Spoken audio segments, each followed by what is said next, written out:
बिस्मिल्लाहिर्रहमानिर्रहीम। आज की क्लास जो है वो फर्स्ट असेसमेंट के सॉल्यूशन के हवाले से है। तो फर्स्ट असेसमेंट जो हमारे कॉलेज में लिए गए उसका एक सॉल्यूशन जो है वो हमने डिस्कस करना है। तो हम सीधे पॉइंट की तरफ आते हैं। हम आपके सामने एक स्क्रीन शेयर कर रहे हैं यहाँ पर।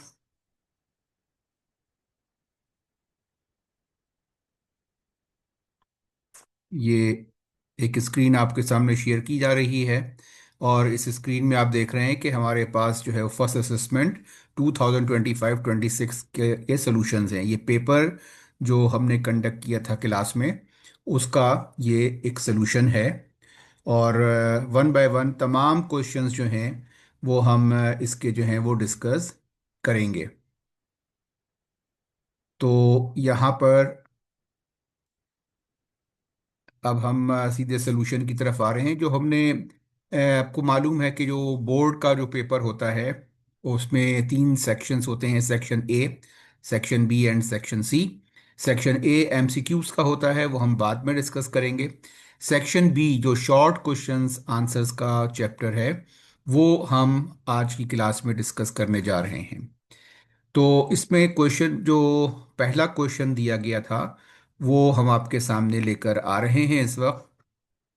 यू कैन सी कि क्वेश्चन था कि an find an expression for time period T of simple pendulum.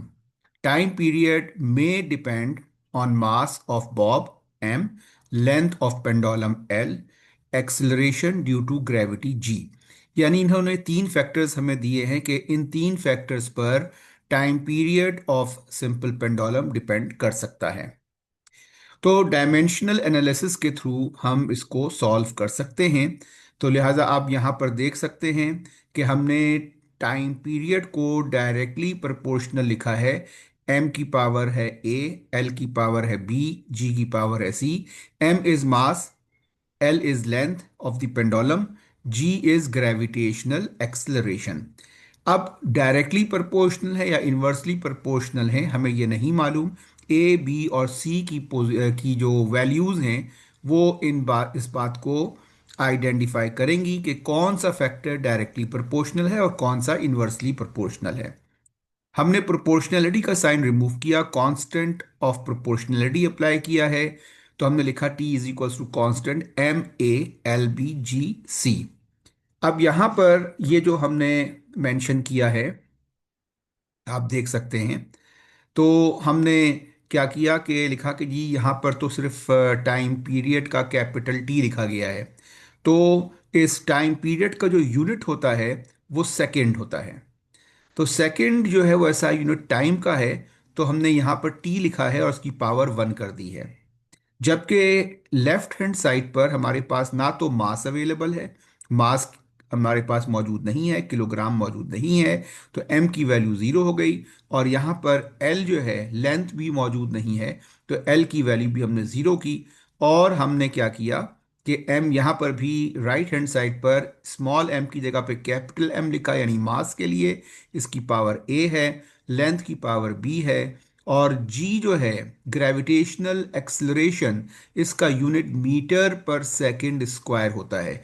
Metre is the SI unit of length and second is the SI unit of time. So हमने L upon T square लिखा है, metre पर second square. तो इसका whole की power जो है वो c हो गई है। ठीक है। अब हमने क्या किया, इसको आगे इस तरह से लिख लिया, कांस्टेंट m की पावर a, l की पावर b एंड l की पावर c, t की पावर -2c। क्योंकि हम टी स्क्वायर को ऊपर लेकर आए हैं न्यूमरेटर में, तो ये इन्वर्स हो गया। और t इन्वर्स का स्क्वायर लेंगे तो t -2c आ जाएगा हमारे पास। तो ये हमारे पास एक्सप्रेशन आ गई। आप देखें l दो जगह लिखा हुआ है, बेसिस सेम है तो पावर ऐड होती हैं। यहाँ पर हमने पावर्स को ऐड किया है। अब हम दोनों साइड पर जो एम एल और टी हैं इनकी पावर्स को कंपेयर करेंगे। तो हमारे पास ए की वैल्यू ज़ीरो आ रही है, एम की पावर ए है, यहाँ एम की पावर ज़ीरो है, तो ए की वैल्यू ज़ीरो हो गई। एल की पावर भी ज़ीरो है, तो यहाँ पर एल की पावर बी प्लस सी है, तो बी प्लस सी भी ज़ीरो हो गया। और फिर उसके बाद टी इनवर्स यहाँ लिखा हुआ है, T1 लिखा हुआ है, और यहाँ पर T की पावर -2C लिखा हुआ है। तो इसका मतलब -2C इज इक्वल्स टू 1। तो अब इस एक्सप्रेशन से मैंने C की वैल्यू यहाँ पर निकाल ली, जो कि मेरे पास -½ आती है। B plus C is equals to 0 है, तो मैंने यहाँ पर जो है वो B is equals to -C लिखा, इक्वल इसकी साइड चेंज कर दी, और माइनस लिखने के बाद मैंने सी की वैल्यू, मेरे पास -½ थी, वो मैंने -½ पुट कर दी, और मेरे पास बी की वैल्यू ½ आ गई, जबकि ए मेरे पास 0 था। अब मैं लिख सकता हूं कि T is equals to constant. अब आप यहां देखिए, एम की पावर 0 हो गई, एल की पावर जो है, एल की पावर बी प्लस सी थी, तो मेरे पास बी प्लस सी में क्या हुआ कि बी हाफ है, और प्लस सी जो है वो मेरे पास यहाँ पर -½ है, तो माइनस माइनस प्लस हो गया, और यहाँ पर मेरे पास हाफ आ रहा है। यू कैन सी कि हमने इक्वेशन वन में ये ए बी और सी की वैल्यूज को पुट किया है, ए बी और सी की वैल्यू को हमने इक्वेशन वन में पुट किया है। तो m की पावर 0 हो गई, और b की पावर हमने हाफ लिख दी, और ग्रेविटेशनल एक्सेलरेशन g की पावर हमने -½ लिख दी। अब g की पावर -½ है, तो इसका मतलब ये डिनोमिनेटर में चला जाएगा। डिनोमिनेटर में जाएगा तो ये हमने हमारे पास L अपॉन जी आ जाएगा। अब L अपॉन जी है, m हटा, m गायब हो गया, कांस्टेंट अपनी जगह मौजूद है। L अपॉन जी, एल अपॉन एल की पावर हाफ, जी की पावर हाफ, तो मैंने जो है वो रूट लगा दिया उसकी जगह पर। तो ये मेरे पास डायमेंशनल एनालिसिस के थ्रू टाइम पीरियड की एक एक्सप्रेशन मेरे पास आ रही है। तो डायमेंशनल एनालिसिस में कुछ कंडीशंस होती हैं, हमें कॉन्स्टेंट्स की वैल्यूज़ मालूम नहीं होती हैं, हमें एग्जैक्ट फार्मूला नहीं मिलता, लेकिन डायमेंशनल एनालिसिस से हम सिर्फ ये बात तो पता लगा सकते हैं कि टाइम पीरियड जो है वो किन किन फैक्टर्स के ऊपर डिपेंड कर रहा है। और इस एक्सप्रेशन की हेल्प से हमें ये पता लग रहा है कि time period of simple pendulum is directly proportional to square root of length of the pendulum and inversely proportional to square root of gravitational acceleration. तो एक तो हमारे पास ये क्वेश्चन था। अच्छा, आपको मालूम है कि पेपर में हर क्वेश्चन के दो ऑप्शंस होते हैं। तो पहला जो ऑप्शन वन था वो ये था आपके पास, इसका ऑप्शन टू भी है। अब ऑप्शन टू जो है वो आप देखें कि वो ऑप्शन टू क्या था। You can see, option two जो दिया गया था उसमें था कि why does pressure of air in automobile tyre increase if the automobile is driven for while. ठीक है, अब आप देखें यहां पर सिर्फ दो लाइन का जवाब है। जब ऑटोमोबाइल टायर मूव करेगा तो उसकी मूवमेंट की वजह से, रोड पर ट्रैवल होने की वजह से हीट एनर्जी बिल्डअप होगी, और जो टायर के अंदर जो एयर मौजूद है वो उस हीट को गेन करेगी, और उसमें जो है वो एक्सपेंशन आएगा, गैस एक्सपेंड होगी। जब गैस एक्सपेंड होगी तो वो गैस जो है वो ज्यादा प्रेशर अप्लाई करेगी टायर पर। तो यहां पर सीधा सीधा जवाब हमने दिया है, बिल्कुल स्ट्रेट अवे, कि due to heat generated by friction between the tyre and the road and flexing of the tires structure, pressure of air in automobile tire increases। ठीक है, तो ये रीजन है जिसकी वजह से प्रेशर टायर में इंक्रीज होगा जब व्हीकल ट्रेवल करेगी। अब आपके पास ऑप्शन ये था कि either you can solve this question और दिस क्वेश्चन। सही है, दो ही आपकी चॉइस थी। अगर क्वेश्चन नंबर टू का आंसर आपको आ रहा था, इसका सही रीजन आपको मालूम था, तो इट इज बेटर कि आप इसका सेकंड ऑप्शन जो है वो सॉल्व करते, यानी ये इस रीजनिंग क्वेश्चन का जवाब देते जो सिर्फ दो लाइंस पर मुश्तमिल है। चलें जी, अब हम आगे आते हैं। क्वेश्चन, एक नेक्स्ट क्वेश्चन था कि find angle between two forces of equal magnitude such that the magnitude of their resultant is also equal to either of them. अब देखें यहां पर हमारे पास दो मेथड थे इस क्वेश्चन को सॉल्व करने के। और वो दो मेथड हमारे पास ये आ रहे थे कि एक मैथमेटिकल मेथड था जो हमने लिखा है, पहला मेथड, फर्स्ट मेथड। और ये मेथड वही मेथड है जो हमने क्लास में डिस्कस किया था, और हमने addition of vectors by rectangular component apply किया था। वहां पर हमारे पास magnitude of resultant vector F जो है वो आ रहा था root, square root of F one square plus F two square plus two F one F two cos theta.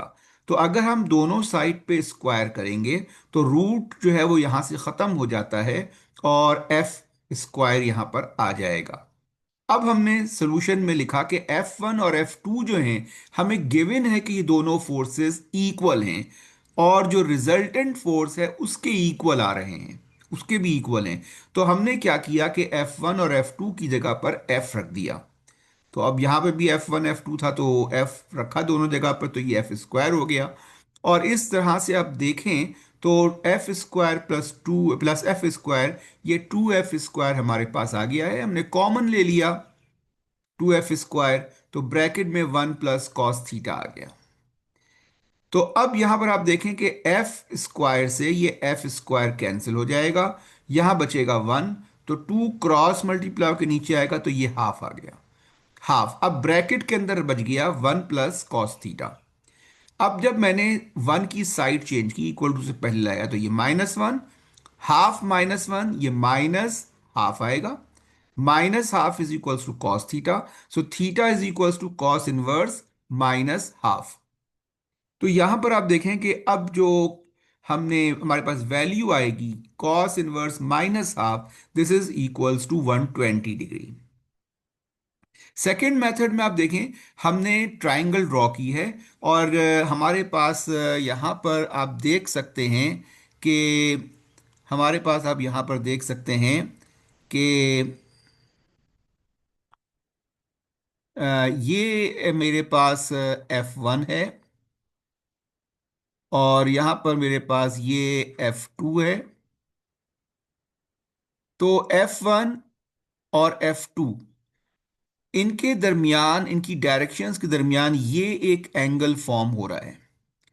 और चूंकि मेरे पास रिजल्टेंट फोर्स भी F है, तो इसका मतलब कि F1 जो है वो भी F के बराबर है, और F2 जो है वो भी F के बराबर है। तो इसका मतलब ये बना कि तीनों साइड्स जो हैं वो इक्वल मैग्नीट्यूड की हैं, यानी इक्विलैटरल ट्रायंगल है। और हमें पता है कि इक्विलैटरल ट्रायंगल के अपोजिट एंगल्स जो हैं वो फिर सेम होंगे। ठीक है। और हमें ये बात भी मालूम है कि किसी भी ट्राइंगल के इंटरनल एंगल्स का सम 180 डिग्री होता है। तो इसका मतलब 180 को मैं 3 से डिवाइड करूंगा तो 60 डिग्री हर एंगल आ रहा है। अब आप देखिए कि F1 की ये डायरेक्शन जा रही है, और F2 की डायरेक्शन ये इस साइड पे जा रही है। तो ये इंटरनल एंगल अगर 60 डिग्री का है, तो एक्सटर्नल एंगल जो है वो 180 में से 60 को माइनस करेंगे, so we will get 120 degree. ठीक है। तो नीचे लिखा हुआ है हमने कि the two vectors and resultant are of the same magnitude, therefore an equilateral triangle is formed, hence their opposite angles will be same, that is 60 degree, because sum of internal angles of triangle is 180 degree। ठीक है। Hence the angle between the two vectors will be 120 degree. अब ये दो methods हमारे पास हैं, इनमें से कोई भी मेथड हम यूज कर सकते हैं, लेकिन हम आपको रिकमेंड करेंगे कि आप फर्स्ट मेथड जो है उसको सॉल्व कीजिएगा। क्योंकि अगर हमारे पास दो फोर्सेस F1 और F2 सेम ना भी हुए, तब भी तब भी हम जो हैं वो इस मेथड के थ्रू जो है वो आंसर निकाल सकते हैं, लेकिन इस मेथड के थ्रू, सेकंड मेथड के थ्रू आंसर नहीं निकाल पाएंगे। ठीक है। तो एक तो हमने, हमारे पास ये सोल्यूशन है। इसके बाद आज की क्लास का आखिरी जो क्वेश्चन है वो हम डिस्कस करते हैं। बाकी के क्वेश्चंस हम नेक्स्ट क्लासेस में वक्तन फवक्तन आपको शेयर करेंगे अपने यूट्यूब के चैनल के ऊपर। और आपको मालूम है कि यूट्यूब का हमारा जो चैनल है उसका नाम है युहसिन। तो युहसिन को आप विजिट कीजिएगा, तो आपको ये सारी वीडियोस जो हैं और ये लेक्चर्स जो हैं वो आपको मिल जाएंगे। Now the next one. अब हम नेक्स्ट वन पे चलते हैं। अगला पार्ट हम डिस्कस कर लेते हैं। अब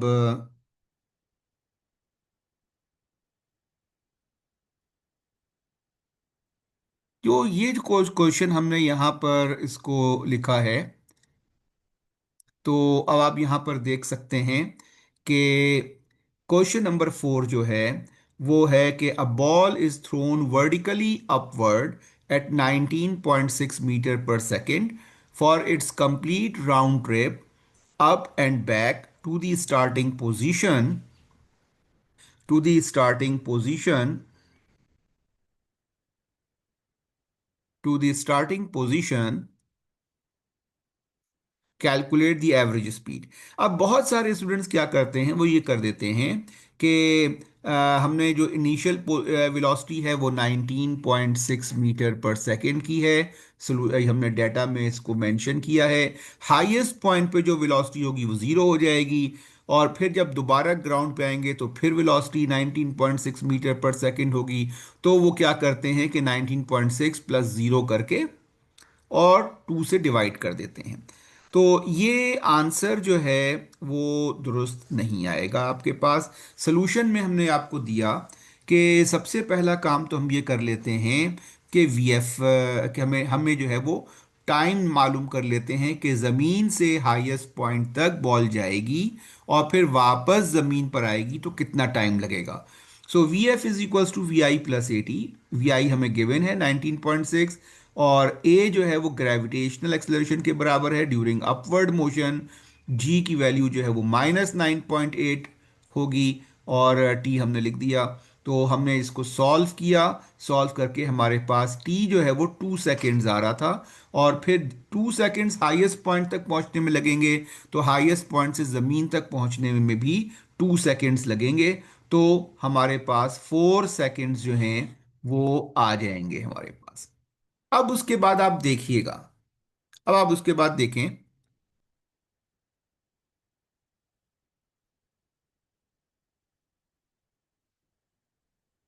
अब आप उसके बाद यहां पर देखें कि सेकेंडली हमें यह पता करना है कि हाईएस्ट पॉइंट तक जाने का डिस्टेंस क्या था और फिर वापस आने का डिस्टेंस क्या था। तो जाहिर बात है ये डिस्टेंस भी सेम होगा। तो हमने third equation of motion apply की, 2gh is equals to V F square minus V I square. यहां पर हमने वैल्यूज को पुट किया। जी की वैल्यू अगेन हमने -9.8 ली है, और इसको हमने सॉल्व किया। V F final velocity zero है, इनिशियल वेलोसिटी 19.6 थी, इसका स्क्वायर कर लिया मैंने।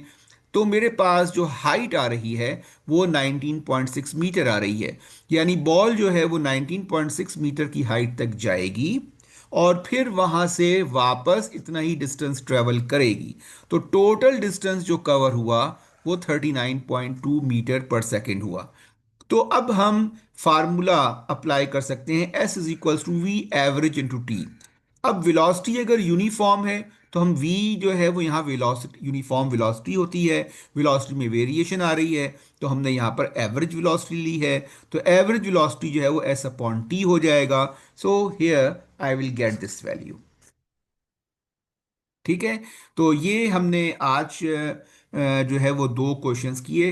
इसमें भी ये जो क्वेश्चन हमने अभी देखा है, और जो पिछला क्वेश्चन था, और जो पिछला क्वेश्चन था, ये क्वेश्चन और इस क्वेश्चन में ऑप्शन था। तो आप चाहें तो ये क्वेश्चन करते अटेम्प्ट, या फिर ये क्वेश्चन अटेम्प्ट करते हैं। दोनों क्वेश्चंस में डिफिकल्टी लेवल का कोई फर्क नहीं है, डिफिकल्टी लेवल सेम है दोनों क्वेश्चंस में। आपने मैथमेटिकल फार्मूला यूज करना था। तो मेजॉरिटी जो पेपर हमने देखा उसमें ज़्यादातर स्टूडेंट्स ने ये जो मेथड है, ये जो क्वेश्चन है, क्वेश्चन नंबर 3 अटेम्प्ट किया है। ठीक है। तो इनशाला बाकी के जो मज़ीद क्वेश्चंस हैं वो हम अगली क्लासेस में हम करवाएंगे। ठीक है। और आपके सामने जो है वो इस पूरे पेपर को सॉल्व किया जाएगा। ओके, इंशाल्लाह हम आज की क्लास हम यहाँ पर एंड करते हैं। और इंशाल्लाह नेक्स्ट क्लास हम नेक्स्ट वीक से पहले अरेंज कर देंगे। Thank you very much.